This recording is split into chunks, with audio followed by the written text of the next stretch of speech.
Aloha, champions! Welcome back to Mr. Chambers Guitar Studio here. This week I'm going to be reading chapters 6 and 7 of Powerless by Matthew Cody. And for your extra credit optional activity, what I would like for you to do is I'd like for you to draw a picture of a scene from the story that I read and write a 3-sentence summary of what is happening in your picture. Okay? So, fairly easy. Listen to me as I read through chapters 6 and 7 of Powerless, and at the end, draw a picture of something that happened in these chapters and give a short 3-sentence summary of what took place. So, Powerless by Matthew Cody. Chapter 6, Flight. Eric was right. When Daniel forced himself to relax and let go of his fear, it was the single greatest experience of his life. He was flying. Well, technically, Eric was the one doing the flying. Daniel was just along for the ride. But what a ride it was! They stayed fairly low, only 20 or 30 feet above the treetops. Eric said that if he went much higher, it would get too cold for Daniel. But down here, Daniel could relish the feeling of the warm air blowing his hair, and every now and then Eric would find an air current to ride and dive sharply through the mist, only to rise slowly again into the night.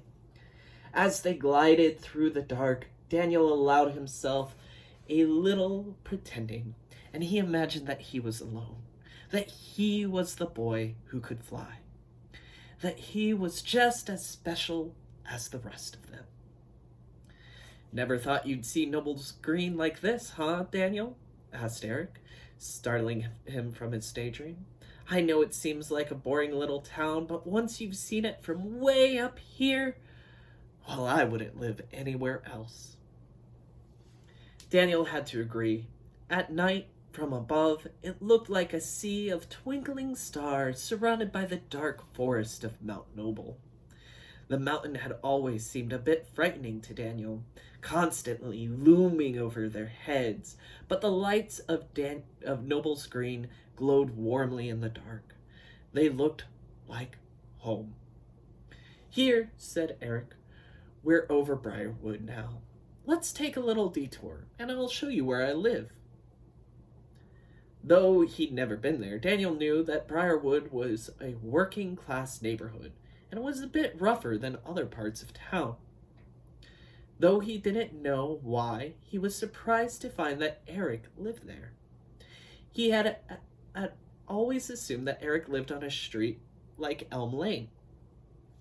Eric flew lower, and soon the little lights became street lamps and bedroom windows. The houses in Briarwood were smaller than those on Elm, but clean. The residents obviously took care of their neighborhood. "That's my street over there," said Eric, pointing, "and my house is the third one down, and that's my mom's station wagon in the drive." Eric stopped in mid-sentence. They were no longer flying. They were hovering now, suspended in mid-air. Eric's eyes were on a blue 4-door Chevy parked next to the beaten-up old station wagon. Is there something wrong?" asked Daniel.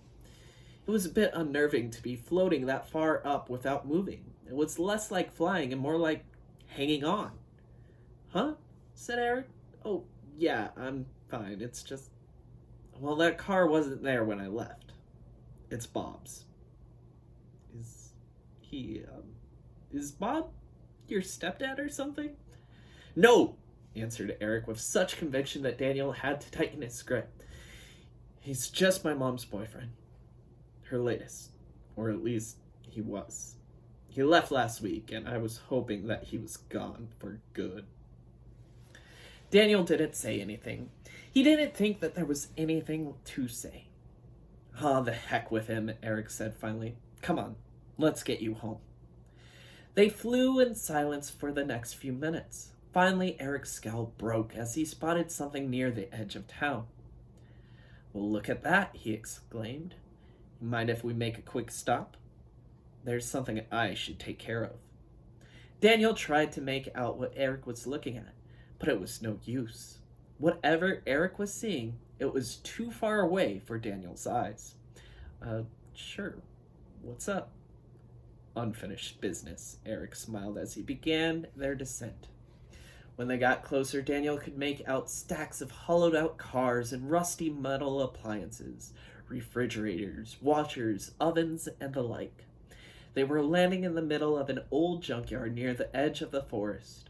Piles of rusted metal and torn-up furniture littered the area. To their right was a 12-foot-high chain-link fence hanging limp around a gaping hole. It looked as if a Mack truck had plowed a hole clean through it. For somewhere close by came the crash of smashing, squeaking metal, the sound of destruction. Daniel was wondering what business Eric could possibly have had in a place like this, when a sudden breeze brought him the answer. The already unpleasant stink of the junkyard was now accentuated with the familiar stench of trouble. "Let me guess. Clay and Bud?" asked Daniel, waving at the foul air in front of his face. "Yep. This place is their favorite hangout. We've got the treehouse. They've got the junkyard. Kind of fits, don't you think?" Eric must have noticed the look on Daniel's face, because he smiled and winked. "Just stay close to me, and you'll be fine." "But," Daniel began, searching for the right words, "are you sure? I mean, there are two of them." "Trust me, Daniel, Clay's the only real danger. Bud's just a sidekick. I know how to handle this." Though Eric landed lightly, it took Daniel a moment to get his land legs again, as Eric strode confidently toward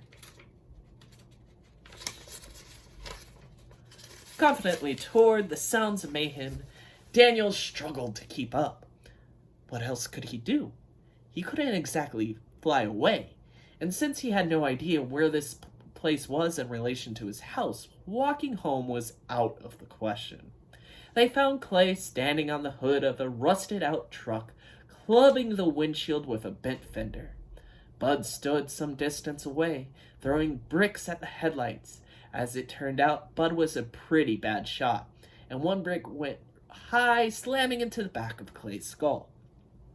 "Watch it!" snarled Clay. The brick had split in two, but despite his growling, Clay had hardly flinched. "Oh, that little brick didn't hurt you," said Bud. "You want me to throw it back, fatty? See how you like it." All right, I'm sorry." The two bickered some more before returning to their random demolition. As he watched the senseless destruction, Daniel thought that what was a waste it was for two troublemakers like Clay and Bud to have powers. And there Daniel was, as unremarkable as bread. Eric stood by and watched the pair for a minute or two before stepping out of the shadows into the moonlight. By now, Daniel's eyes had adjusted to the dark, but he still didn't like the idea of being left behind in this creepy place. So he pinched his nose and followed Eric into the open. "Uh-oh," said Bud, seeing Eric's approach. "Clay, man, look out." Clay looked up from his work and glared when he saw Eric walking toward him. Daniel's feeling of unease was only made worse when Clay jumped off the beaten-up car to meet Eric head-on.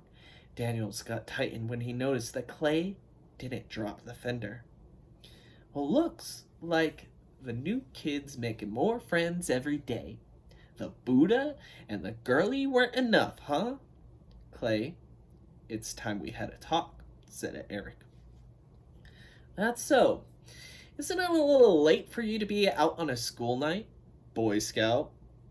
Bud was laughing along with Clay's taunts, but Daniel suspected it was only to cover his fear. The air had taken on a more pungent tang. "I'm serious, Clay," said Eric, unsmiling. "What you did to Daniel here was way over the line. He could have died." Hey, it's not my fault that yellow belly over there went jumping off of that building. All I was gonna do was talk to him, and he went all crazy. Talk? Not much of a talker, Clay. Oh, yeah? And who are you to say anything about it? Anyway, I'm not part of your little clique, your group of supers or whatever, and you can't tell me what to do. You know the rules, Clay, and even you have to follow them. Consider this your last warning. Leave Daniel, and everyone else for that matter, alone. Stick to beating up junk. It's what you're good at. Eric turned around and started to walk away, which Daniel saw immediately was a giant mistake. As soon as his back was turned, Clay swung the fender hard with both hands. Daniel managed to shout a warning, but it wasn't necessary. Eric spun around just in time and stopped the fender inches from his face. Both boys were now holding on to opposite ends of a metal club, and Daniel could see the strain on their faces as each tried to wrestle it away from the other. The sound of twisting metal ground against his eardrums as Daniel watched the two boys tear the fender apart under their very fingers. It was amazing and frightening all at the same time. They were so strong that the steel was bending right under their grasp. The struggle seemed evenly matched, and Daniel began to worry that Eric had overestimated his advantage. If Clay was just as strong, how could Eric be sure that he would win? And what if Bud got his courage up and decided to step in on Clay's side? Daniel was quick-witted, but he was pretty sure that a battle of wits was not what Bud had in mind. Just then, the fender broke and the two boys fell, each holding a twisted, ruined piece in their hand. Clay regained his footing first and rushed headlong toward Eric. Eric got to his feet and braced himself for the impact, which was massive. Daniel's ears rang as Clay nearly knocked Eric off of his feet. The boys were wrestling now in a struggle to gain leverage over the other. Then, in a furious display of strength, Clay finally managed to get the upper hand, literally lifting Eric off the ground and throwing him across the yard. Eric landed in a heap at Daniel's feet. He was battered and bruised, and his clothes were muddy and torn. But despite it all, he managed to stand. Had enough, Clay? He asked, spitting a bit of blood and smiling. Like a bull seeing red, Clay bellowed with rage and charged, but this time Eric did things differently. When Clay got close, Eric sidestepped and grabbed him with both hands and flew up, straight up, carrying him high into the night sky, with Clay shouting and cursing all the way. Just like that, they were gone, and Daniel was left alone in the junkyard with Bud and his cloud of stink. Bud's laughter had stopped, and the fat bully seemed just as certain as Daniel about what to do next.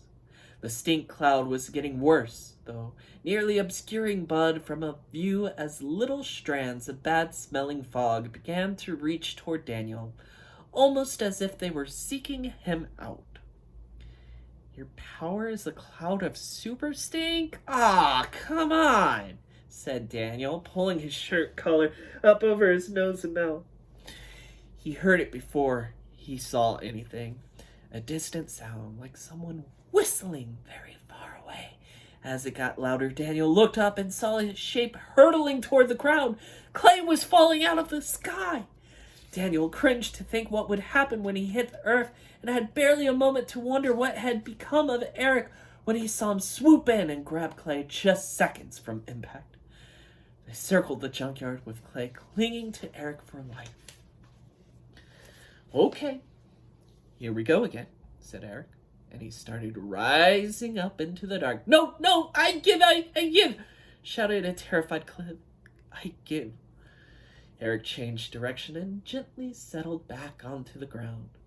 Clay had turned white, and his wind-blown hair was sticking up on the top of his head. Daniel thought he saw a dead moth or two stuck among his curls. The kid looked ready to kiss the ground. So, asked Eric, I, I, I, I'm sorry, Daniel. It won't happen again, said Clay through clenched teeth. Of all the apologies Daniel had heard in his life, this one sounded the weakest, but it was enough for him.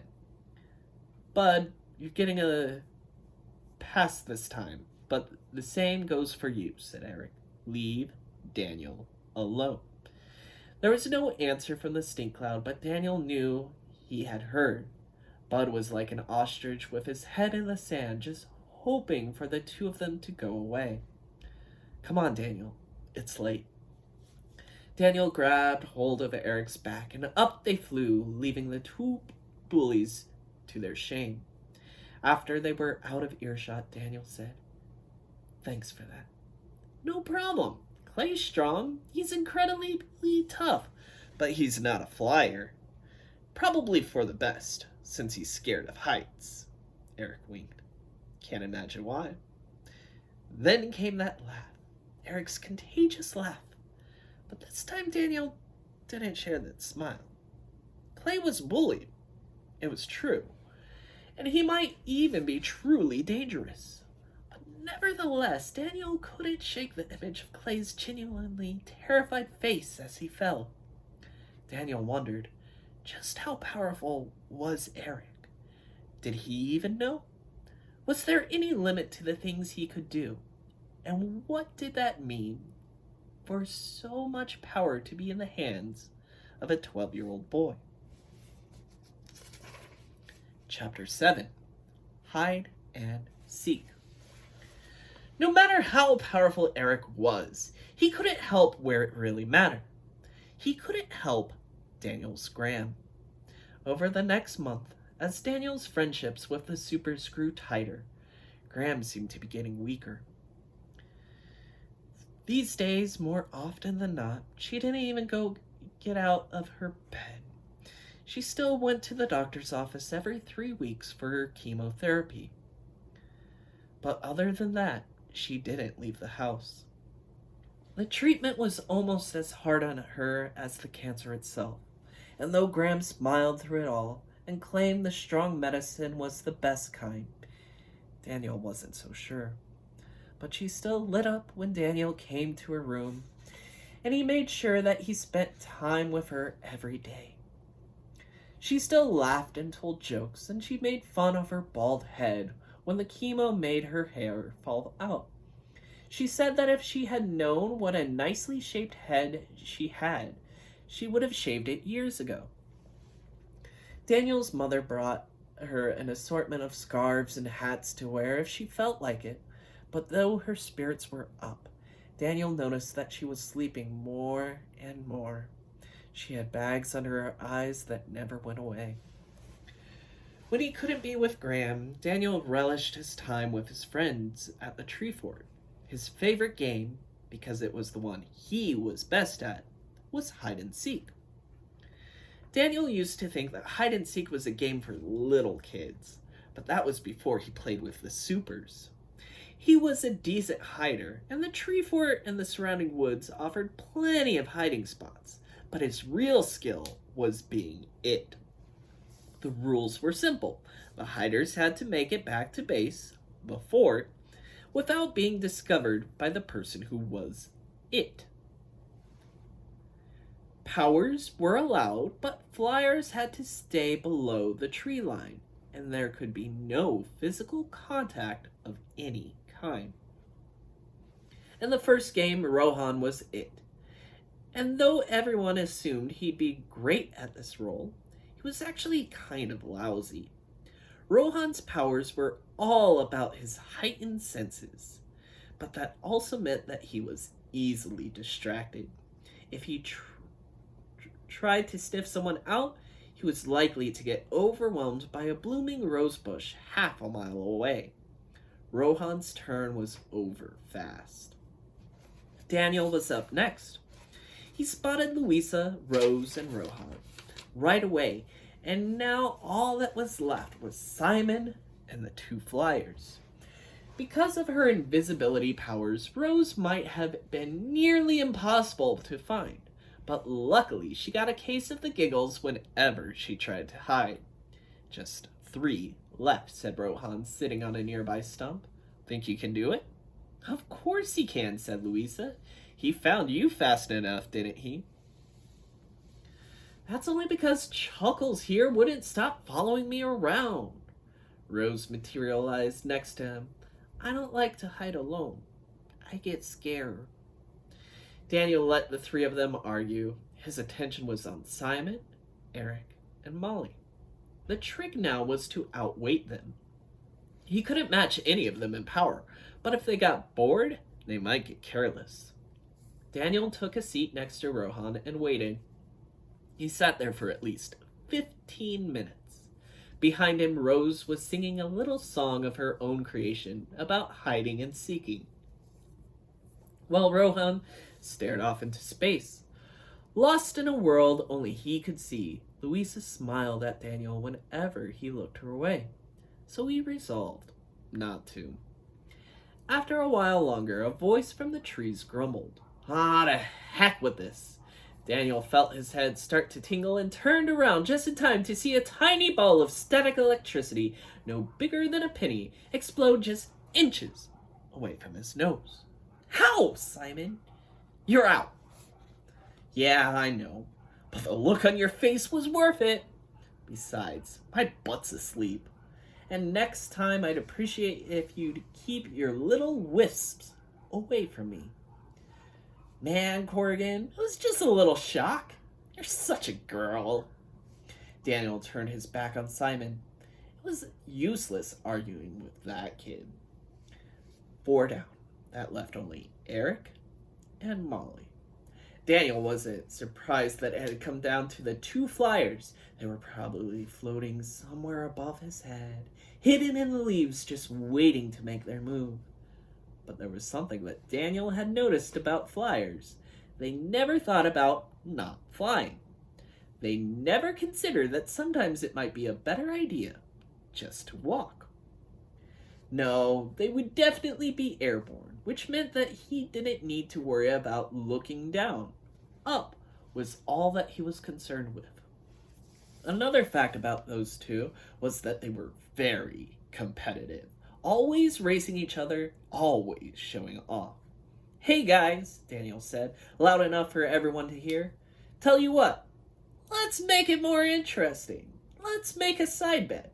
Whoever gets to base first can have my dessert at lunch for the next week. Now let's say for a month. That is, if they're fast enough. No contest, said Simon. Eric's going to cream Molly. She doesn't have a chance this time. Nuh-uh, sang Rose. Molly's fastest. She's the best flyer and everyone knows. Michael was once, but now it's Molly. This was perfect, thought Daniel. Fuel to the fire. Then he heard it. A rustle of wind accompanied by a swooshing sound coming from the treetops. Then another from the other direction. They were stirring up a breeze. They were flying so fast, both aiming for the same target.